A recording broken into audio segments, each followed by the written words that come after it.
నమస్తే రమ్మగారు. నమస్తే జయ. రమ్మగారు, ఎప్పుడు మీరు ఆన్ స్క్రీను ఆఫ్ స్క్రీను చిట్టుకూడు తలవకుండా ఉండలేకపోతారు కదా రమ్మగారు. ఎప్పుడు ఏదో ఒక సందర్భంలో మాట్లాడుతూనే ఉంటారు మన ఊరు అనేసి.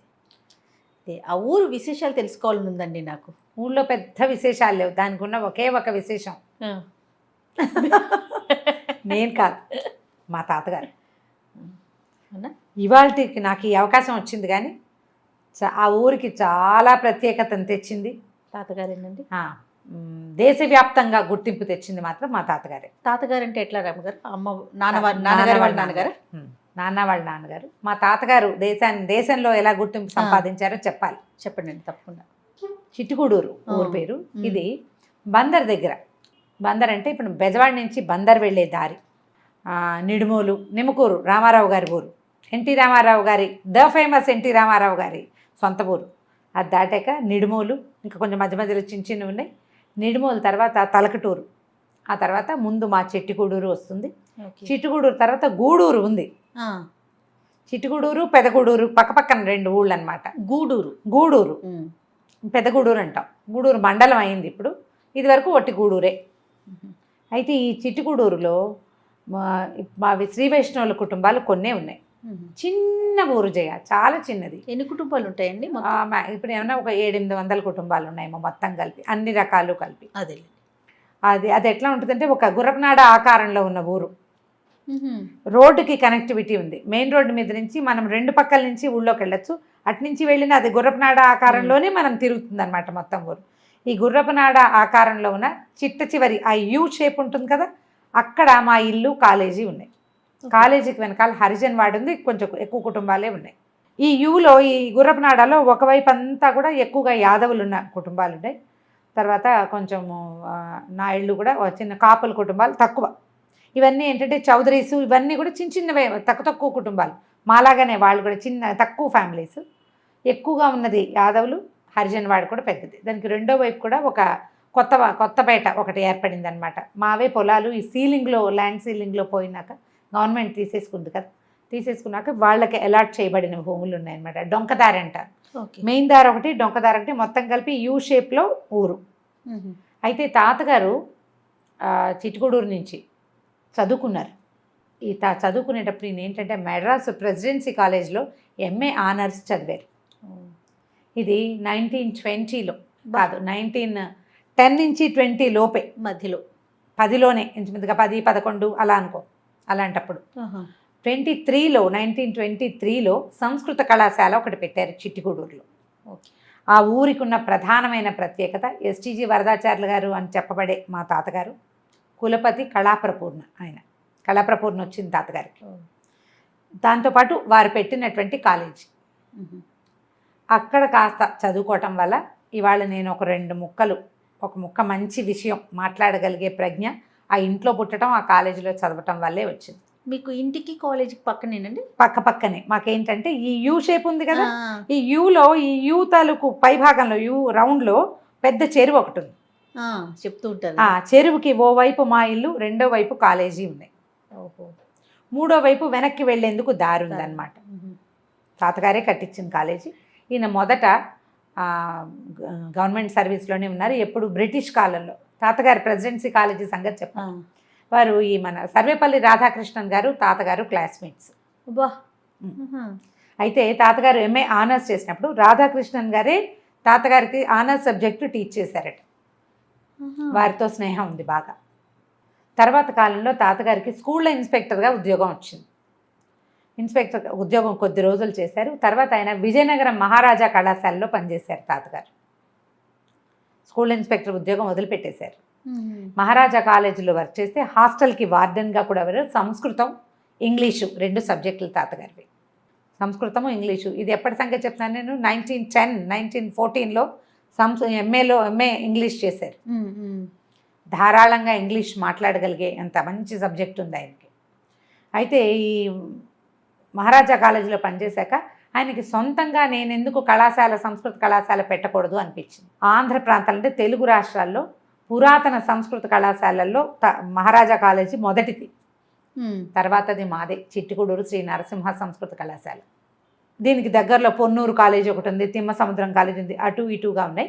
తాతగారు ఏం చేశారంటే కొంత అక్కడి నుంచి తనతో పాటుగా దువ్వూరు వెంకటరమణ శాస్త్రి గారని తెలుగు ఆయన, వీరు బాల వ్యాకరణం చిన్నయ్య సూరి బాల వ్యాకరణానికి ఆయన ఇది రాశారు, మన వ్యాఖ్యానం రాశారు.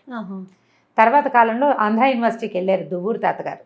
దువ్వూరు తాతగారు ద ఫేమస్ దువ్వూరి వారు జానకితో జనాంతికం అనే ప్రఖ్యాతమైన రేడియో టాక్ రాశారు. విజయవాడ రేడియోలో ప్రసారమైంది. ఇప్పటికీ కూడా శ్రీరామనవమికి ముందు వెనకలుగా జానకితో జనాంతికం వస్తుంది. ఎవరికైనా ప్రేక్షకులకు తెలుసుంటే వినొచ్చు. ఆ టాక్ని చిట్టుగూడూరులోనే రాశారు, విజయవాడలో రికార్డ్ చేశారు దాన్ని. అయితే ఏం చేశారంటే తాతగారు వీళ్ళందరినీ మీరు కాలేజీ మొదలు పెట్టేయండి, నేను రిజిస్టర్ చేసుకొస్తానని. తాతగారి కంటే దువ్వూరి వారే సీనియర్.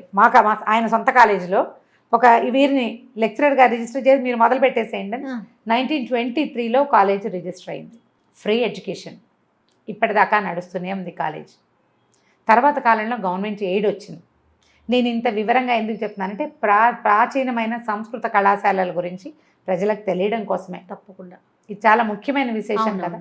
సో ఆ ఇంటర్ కాలేజ్, డిగ్రీ కాలేజ్, సంస్కృత కళాశాల అంటే ఓరియంటల్ కాలేజ్. ఇది పూర్తి సంస్కృతమే. మొదటి కాలంలో విద్యా ప్రవీణ, భాషా ప్రవీణ ఉండేవి.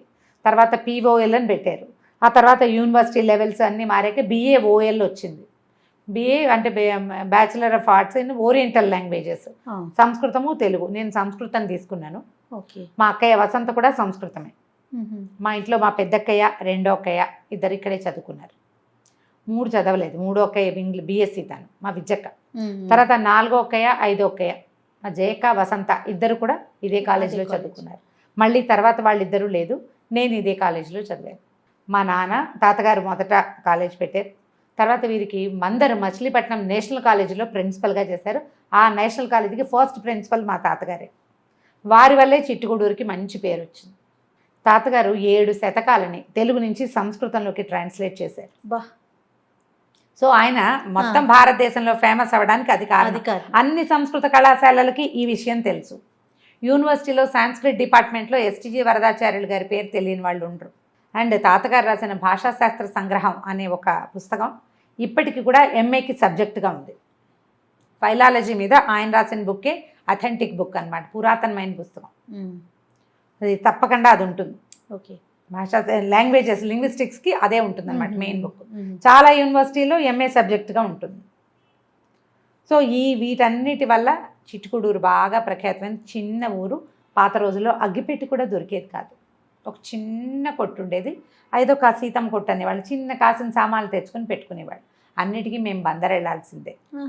గూడూరు కొంచెం పక్కనే ఉంది, కొంచెం పర్వాలేదు. బజార్ చిన్న బజార్ రోడ్డు మీద ఉంటుంది. లోపలేవో 1-2 బజార్లు ఉన్నాయి. గూడూరులో ఒక ప్రఖ్యాతమైన నరసింహస్వామి దేవాలయం ఉంది.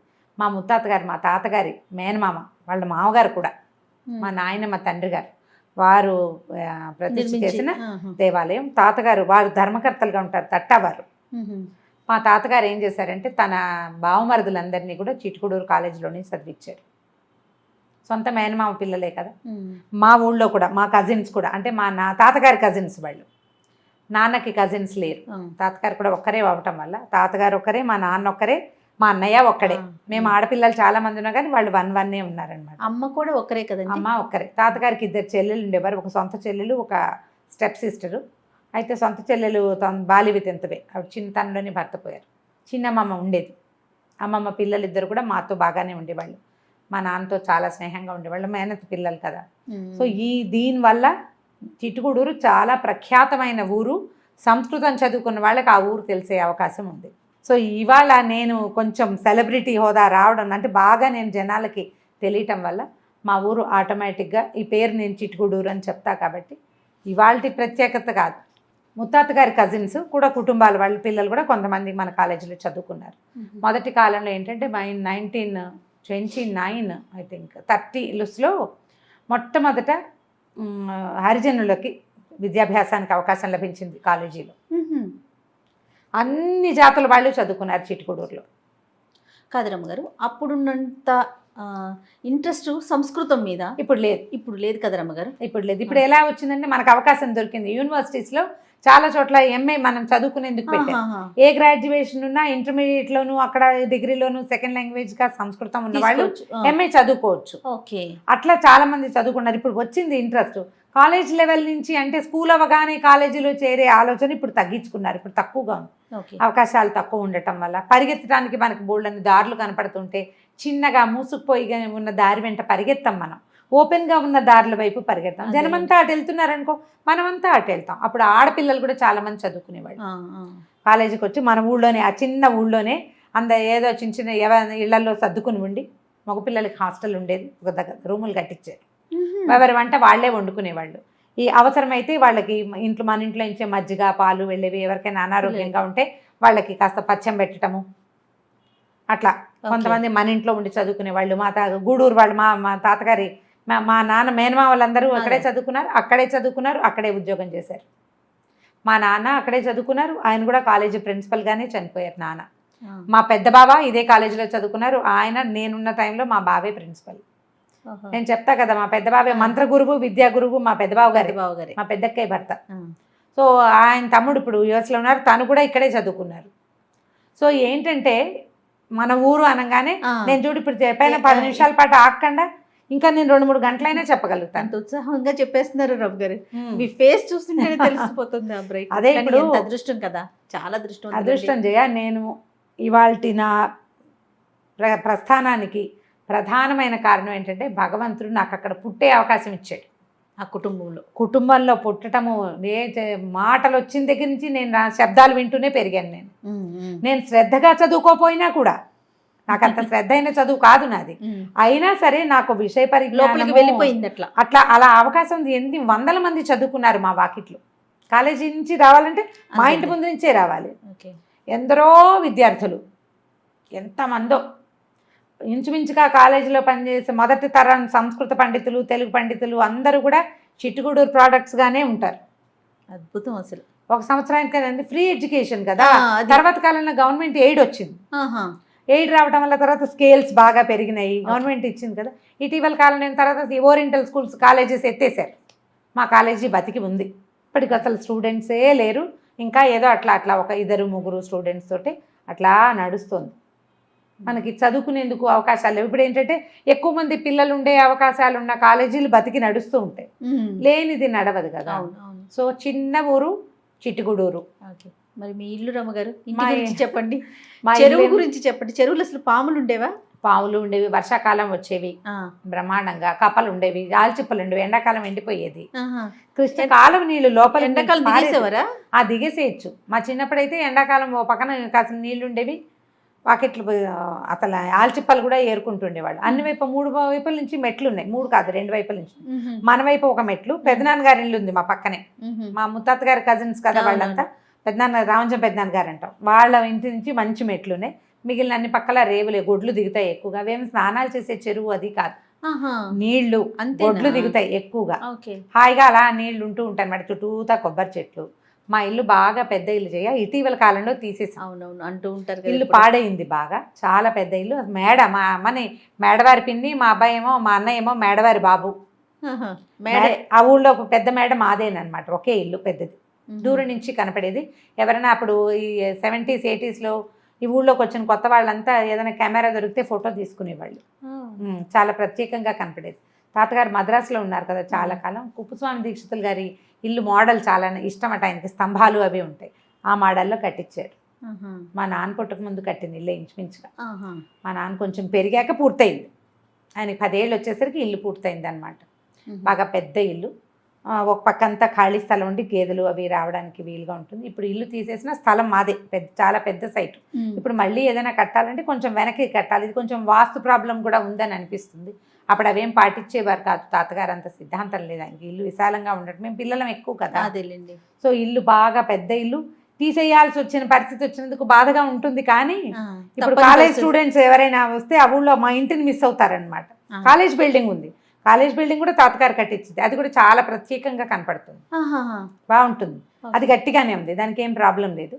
మా అన్నయ్య వాళ్ళు ఉంటారండి ఇప్పుడు ప్రెసెంట్? అన్నయ్య ఉన్నారు, అన్నయ్య ఊళ్ళోనే ఉంటాడు. కొంచెం వ్యవసాయాలు అవి ఉన్నాయి, కాలేజీ ఉంది కదా, సో నడుస్తూ ఉంటుంది. మన ఊరు అనగానే ఒక సంతోషం వస్తుంది లోపల. అక్కయ్యలంతా ఎక్కడెక్కడ ఉంటున్నారు? అలా ఒక చోట ఉన్నారు జయ. మా పెద్దక్కయ్య విజయవాడలో ఉంది, వాళ్ళ పెద్ద అబ్బాయితోటి. రెండో అక్కయ్య బందర్లోనే, తను ఓరియంటల్ స్కూల్లో టీచర్గా పనిచేశారు. అక్క బావ రిటైర్ అయ్యారు, తను బందర్లో ఉంటుంది. విజయక్కయ్య నా దగ్గర. బందర్లో ఉంటారా? చిట్టుగూడూరు కాదు? చిట్టుగూడూరు కాదు, ఓకే. బందర్. వాళ్ళు వర్క్ చేసింది బందర్లోనే, ఉండేది బందర్లోనే. మా విద్యకై నా దగ్గరే ఉంది, మా ఇంటి దగ్గరే కదా ఉంటుంది. సో జయక, వసంత, నేను, మా ఆరోక, ఇందిర, మేము అందరం హైదరాబాద్లోనే ఉన్నాం. మా ఆఖరక్కయ్య మాత్రం తను అహ్మదాబాద్లో ఉంటుంది, వాళ్ళు అక్కడ సెటిల్ అయ్యారు. ఏమైనా వస్తే 2-3 ఏళ్లలో ఇటు వచ్చేసేయచ్చు. ఓకే. సో మేము ఉన్నవాళ్ళం అంత మటుకు ఇప్పుడు ప్రస్తుతం వరకు క్లోజ్గానే ఉన్నాం, ఫ్యామిలీతో మంచి బాండ్లోనే ఉన్నాం అనమాట. ఇది కూడా కానీ అసలు ఈ విషయం మీరు చెప్పక్కర్లేదు రమ్మగారు. మీరు ఫ్యామిలీతో చాలా క్లోజ్గా ఉన్న, అసలు ఆ పదవే పెట్టక్కర్లేదేమో, బహుశా మీతో మాట్లాడితేనే అర్థమైపోతుంటుంది. నాకు అక్కయ్యల పేరు లేకుండా నా వాక్యాలు నడవు. అదే అనుకుంటూ ఉంటాను నేను కూడా. అక్కయ్యల పేర్లే అసలు రోజే గడవదు. అదే ఎంత చక్కగా చెప్తూనే ఉంటారు అనిపిస్తుంది. మీ బాల్యం అంతా కూడా చిట్టుకుడూరేనండి? అంతా చిట్టుకుడూరే. ఒక 6th క్లాస్ నుంచి 10th క్లాస్ వరకు నేను బందర్లో మా ఆండక్కయ్య దగ్గర, మా చిన్నక్కయ్య దగ్గర ఉండి స్కూల్, ఓరియంటల్ స్కూల్లో చదివాను నేను 10th వరకు. 10th తర్వాత మళ్ళీ వచ్చి మా కాలేజీలో చేరిపోయాను. అప్పటి నుంచి 21-22 దాకా అక్కడే ఉన్నాను, చిట్టుకోడూరులోనే మా అమ్మతో పాటు. సో ఎలా ఉంటుందంటే మన మూలాలు మర్చిపోకూడదు. మా ఊరు కూడా ఎలా ఉంటుందంటే, అసలు ఊళ్ళో రోడ్డు మీద దిగితే ఊళ్ళోకి ఇలా నడిచి వెళ్ళటమే అనమాట. అక్కడ కూడా ఒక పెద్ద చెరువు ఉంది రోడ్డు మొదట్లో కూడా. ఓవైపు కాలం ఉంటుంది, రోడ్డు మీద దిగుతామా, రైట్ సైడ్ చెరువు, ఆ చెరువు పక్క నుంచి నడిచి వెళ్తామన్నమాట మనం లోపలికి. బాగా పెద్ద చెరువు అయ్యాక ఇళ్ళు మొదలవుతాయి. చిన్న ఊరు, పెద్దగా డెవలప్ ఏం అవ్వలేదు. 7-10 ఏళ్ళ నాడు బహుశా తెలుగుదేశం పార్టీ మంచిది దీంట్లో ఉన్నప్పుడు అంత సిమెంట్ రోడ్లు వేశారు. అంతకు ముందు అయితే ఇక్కడ కాలేస్తే అక్కడ జారిపోయేవాళ్ళం, మట్టి రోడ్లు. అసలు ఆ మట్టి రోడ్డు, ఆ డొంక రోడ్డు మీద మా సంస్కృత కళాశాల విద్యార్థులు రాసిన పద్యాలు బ్రహ్మాండంగా ఉంటాయి. కాలేస్తే రాదు ఊడి, అదంతా బంక్ అనమాట, నల్లరాయి, నల్లమట్టి, కాలు జారిపోవటమే. ఏదైనా గేదె వెళ్తుంటే దాన్ని ఆసరా పట్టుకుని నడవాల్సిందే అనమాట. డొంక మీద ఎన్ని పద్యాలు రాశారో వాళ్ళందరికీ కూడా గుర్తుంటుంది. అది కొంచెం బాగుపడినాయేమో. సిమెంట్ రోడ్లు పడ్డాయి. సో రోడ్లు కొంచెం బాగున్నాయి. చెరువు మాత్రం సేమ్ ఊళ్ళో అలాగే ఉంది. నేను ఇటీవల వెళ్ళలేదు, చాలా రోజులైంది నేను వెళ్ళి. కానీ నేను వెళ్ళినప్పటికీ రోడ్లు ఉన్నాయి. ఓకే. మాకు మా కాలేజీ వెనకాల మామిడి చెట్లు ఉండేవి. ఇప్పుడు చెట్లు పెద్దగా లేవు, కానీ బాగుండేది. చిన్న ఊరు. మన ఇంటికి వెళ్తే ఏంటంటే ఒక ప్రశాంతత ఉంటుంది. లోపలికి వెహికల్స్ తక్కువ కదా, బళ్ళు కార్లు తక్కువ. ఇది వరకు అస్సలు ఉండేవి కాదు. ఇప్పుడు కొంచెం పెరిగినాయి. అందరూ బళ్ళు కొనుక్కున్నారు. ఇక్కడి నుంచి చదువులకు వెళ్ళే పిల్లలని, తర్వాత ఏమో ఉద్యోగాలు చేసే వాళ్ళని, బళ్ళు, కార్లు, ట్రాక్టర్లు. ఆ ఊళ్ళో మొదటి కారు, మొదటి ట్రాక్టరు, మొదటి బైక్ అన్నీ మావే. మొదటి ఫోను, ల్యాండ్ లైన్ అన్నీ మావే. మరి అంటే మరి పెద్ద ఉద్యోగంలో ఉన్నారు కదా తాతగారు. సో ఆ ఊరికి ప్రఖ్యాతి ఇవాళ నేను చెప్పటం వల్ల చాలామందికి తెలిసింది. కానీ దీనికి చాలా సంవత్సరాల క్రితం, ఇంచుమించుగా 100 ఏళ్ల క్రితమే, 1923లోనే దానికి ఫౌండేషన్ పడింది. అంతకుముందు బాగానే ఉండేది ఊరు. కాలేజీ వల్ల చాలా మంచి పేరు వచ్చింది. సంస్కృత కళాశాల వల్ల చాలా అద్భుతంగా పేరు వచ్చింది. ఎక్కడెక్కడి వాళ్ళు ఒకసారి వచ్చి చిట్టుకుడూరు కాలేజీ చూడాలనుకునేవాళ్ళు. నాకు తెలిసి 90 దాకా వచ్చేవాళ్ళు చేయ అట్లా వచ్చి కాలేజీ చూడాలి. చాలా పెద్ద లైబ్రరీ, చాలా పెద్ద విశాలమైన బిల్డింగ్, చాలా బాగుండేది. ప్రశాంతంగా టీచింగ్ చాలా అద్భుతంగా ఉండేది. థ్యాంక్ యూ రమ్ గారు. నమస్తే. నమస్తే.